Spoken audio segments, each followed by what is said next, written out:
The West woke to its demise. Whenever you find yourself on the side of the majority, it is time to pause and reflect. That's one of many maxims from Mark Twain. Were he to be with us today, it's safe to assume that he would be siding with the majority when it comes to Russia's invasion of Ukraine. Personally, having become accustomed to being against most of the legacy media in much of their reporting and their general stance as regards the coronavirus pandemic, that I find myself largely in agreement with them now in terms of the anti-Putin coverage seems rather strange. Reading the full translated text of Vladimir Putin's speech as he outlined his reasons for the assault, looking at things from a distance and being far from an expert on the subject, his pretext for war really does seem absurd.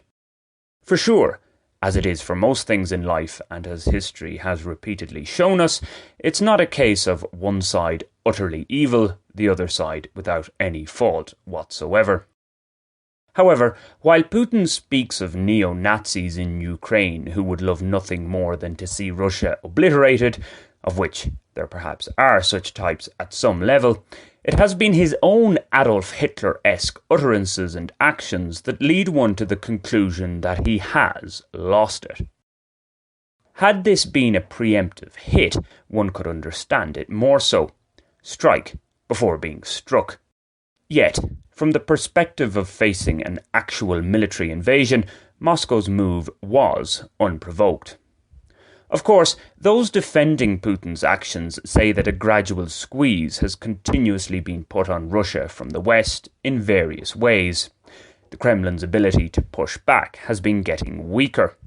Also, Europe's dependence on Russian gas, a powerful card as it is for Putin, isn't going to stay in his hand forever. So, the thought process must have been, act decisively now or never.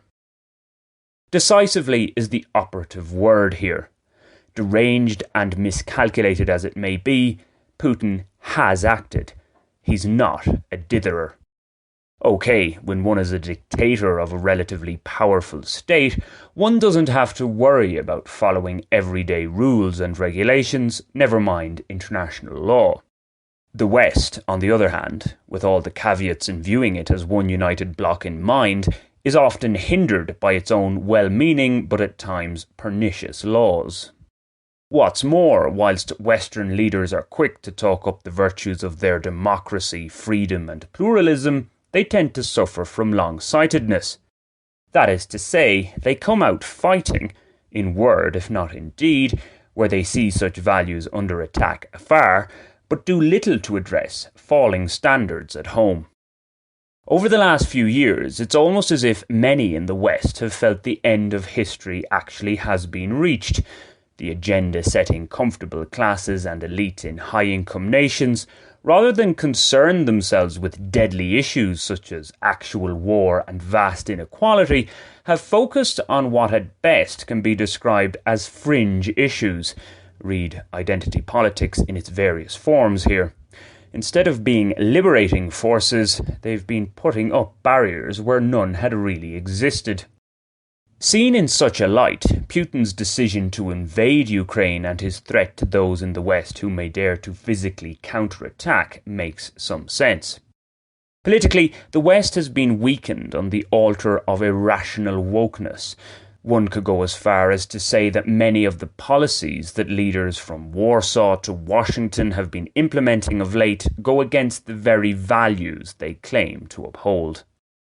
In this sense, whilst condemning Putin's actions, one can also take the time to, as Twain put it, pause and reflect, and ask what exactly our own camp is trying to achieve. Beware of that majority mob.